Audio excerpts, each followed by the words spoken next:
सलाम, नमस्ते, सत श्री अकाल। मैं हूं रजा और आप देख रहे हैं रजाग्राफी। फज्र तक मैंने आपको ये अपडेट दिया था कि इजराइल ने हमास पर और गाज़ा पर हमला किया है, हमास को निशाना बनाया है। वो सब अपडेट में दे चुका हूं। और ये कैसे हुआ है, क्यों सब कुछ हो रहा है, पिछले 3 दिनों में कैसे कैसे ये हालात ख़राब हुए हैं, उसकी भी रिपोर्ट दोपहर में देख चुके हैं। लेकिन अब सवाल ये पैदा होता है कि फज्र के बाद से अब तक क्या हो रहा है। दोस्तों, जैसा कि आपको पता है कि इजराइल के हमले में कई फ़िलिस्तीनी मारे गए हैं और अब तक तादाद इनकी 24 हो गई है, क्योंकि लगातार हमास भी हमले कर रहा है और इजराइल भी हमले कर रहा है।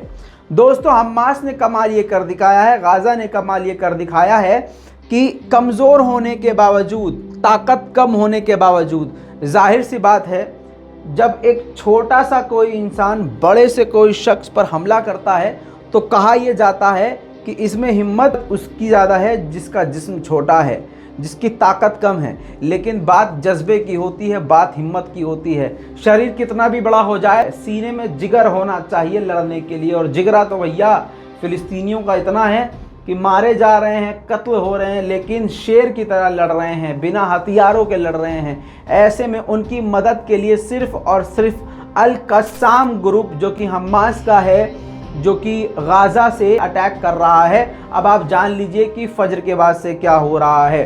दोस्तों, जब आप सहरी करके सो गए हैं, उसके बाद जब सुबह हुई है 6 बजे, तो फिर से गाज़ा पट्टी की तरफ से यानी हमास ने, यानी अल कस्साम ब्रिगेड ने दोबारा से इजराइल पर हमला किया। जी हाँ, कई रॉकेट दागे। रिपोर्ट के अनुसार 10 रॉकेट दागे।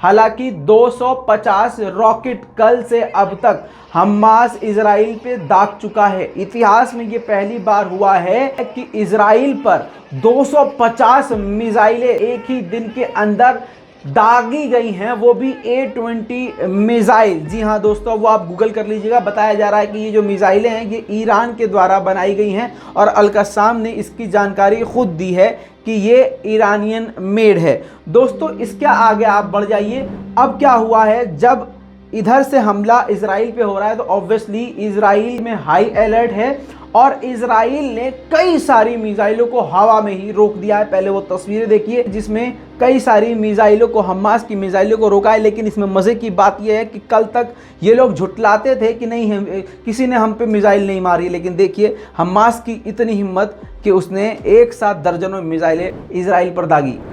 दोस्तों, मेन बात यह है कि इजराइल के इस आतंकवाद चेहरे पर, इस आतंकवादी घटना पर, इस आतंकवादी हमले पर कौन बोल रहा है और कौन खामोश है। जो खामोश है वो खुद इजराइल के साथ है, ऐसा एर्दोगान पहले बोल चुके हैं।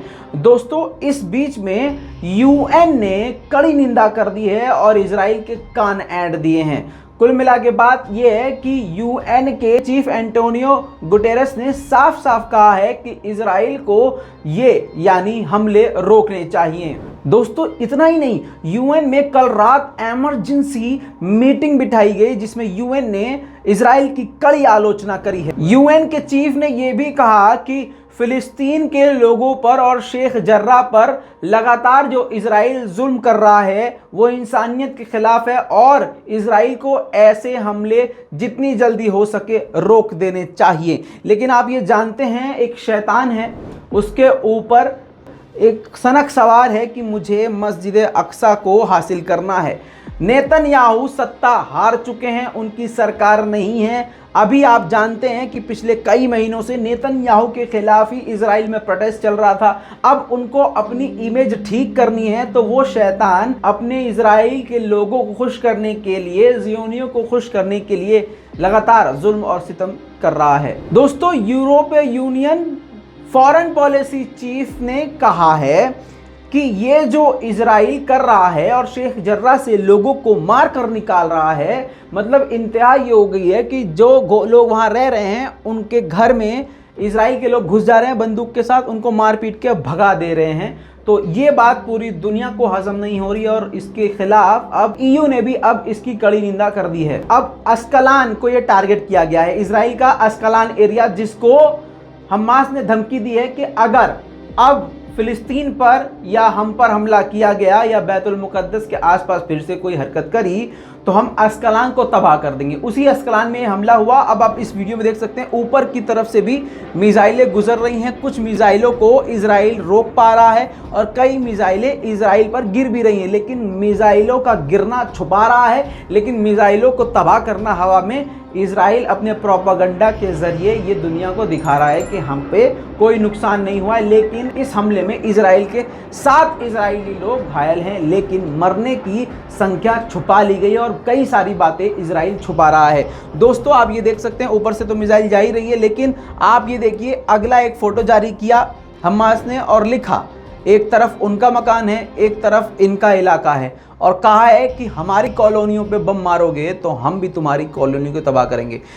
दोस्तों इसके साथ आप वीडियो देख सकते हैं जिसमें आप देखेंगे कि ये इजराइल के लोग हैं, इजराइल की कॉलोनी है और खिड़की में ऊपर की तरफ आप देख सकते हैं कि यहाँ पर मिसाइल लगी है, लेकिन इजराइल इन सब चीज़ों को, इन सब बातों को छुपा रहा है। इससे साबित होता है कि इजराइल को भी इस जंग में काफ़ी नुकसान हो रहा है और हमास इसको कड़ी टक्कर दे रहा है। दोस्तों एलीट जगह से जहां पर इजराइल ने कब्जा कर लिया था और इजरायलियों ने अपने झंडा लगा दिया था, वहां देख सकते हैं आप फिलिस्तीन के लोगों ने हिम्मत दिखाई है और एकजुटता होकर वहां पर पहुंच के इजराइल के झंडे को निकाल दिया है और फिर से फिलिस्तीन के झंडे को लगा दिया है। दोस्तों इसी के साथ यूएस के कांग्रेस वुमेन, जो वहां के नेता है आम जबान में समझ लीजिए, उन्होंने इजराइल को आतंकवादी देश बताया है। मैं आपको बता दूं इस वक्त अमेरिका में भी 2 ग्रुप बन चुके हैं, एक ग्रुप इजराइल को सपोर्ट कर रहा है और दूसरा ग्रुप पूरी तरह से खिलाफ है। दोस्तों इसी के साथ आपको बता दूं कि जहां पूरी दुनिया खामोश है, जहां शायद ये कोई वीडियो देखने वाला इंसान भी सिर्फ सोशल मीडिया पर ही कुछ कर रहा होगा, हालांकि आप यही कर सकते हैं और यही करना चाहिए। जितना हो सके आपको सेव गाज़ा, सेव फिलिस्तीन, गाज़ा अंडर अटैक, ये सब हैशटैग रन करने चाहिए और लगातार लिखना चाहिए आपको। वहीं पर जहां सारी दुनिया खामोश है, बड़े से बड़े मुल्क खामोश हैं, कल तक जो अरब मुल्क जो हैं इजराइल की गोद में बैठने को तैयार थे और मैं इसके खिलाफ था और बार बार वीडियो बना रहा था और सऊदी के सपोर्टर्स नीचे आके कमेंट कर रहे थे, नहीं यार आप गलत बोल रहे हो, सऊदी अरब तो बहुत बढ़िया है।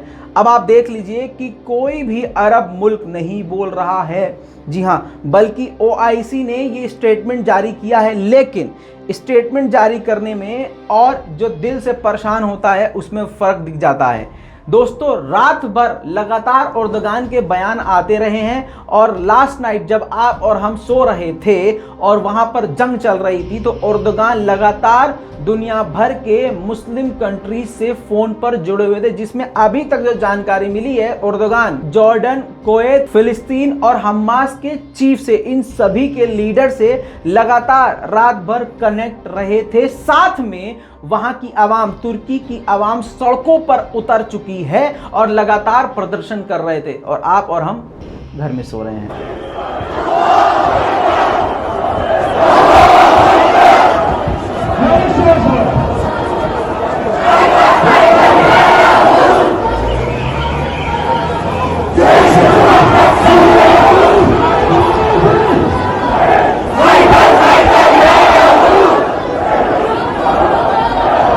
दोस्तों आप देख रहे हैं रज़ाग्राफी। अगर आप चाहते हैं कि इसी तरह से आपको अपडेट मिलता रहे, सही जानकारी मिलती रहे, हाथ जोड़कर गुजारिश है, मैं नहीं सोया हूं, कल से नहीं सोया हूं, सारा दिन हो गया नहीं सोया हूं, मेहनत आपके लिए कर रहा हूं और सच में नींद उड़ चुकी है। और आपको यहां पर एक अपडेट देना चाहता हूं, फिलिस्तीन ने ऐलान किया है कि वो ईद नहीं मनाएंगे। मैं अपने चैनल के ज़रिए आप लोगों से ये कहना चाहता हूँ, ईद मैं भी नहीं मनाऊंगा। अब ये आपका ईमान है कि आपका ईमान क्या कहता है, आप ईद मनाएंगे या नहीं। नीचे कमेंट ज़रूर कीजिएगा अपनी राय। मैं हूँ रज़ा, आप देख रहे थे रज़ाग्राफी। जय हिंद।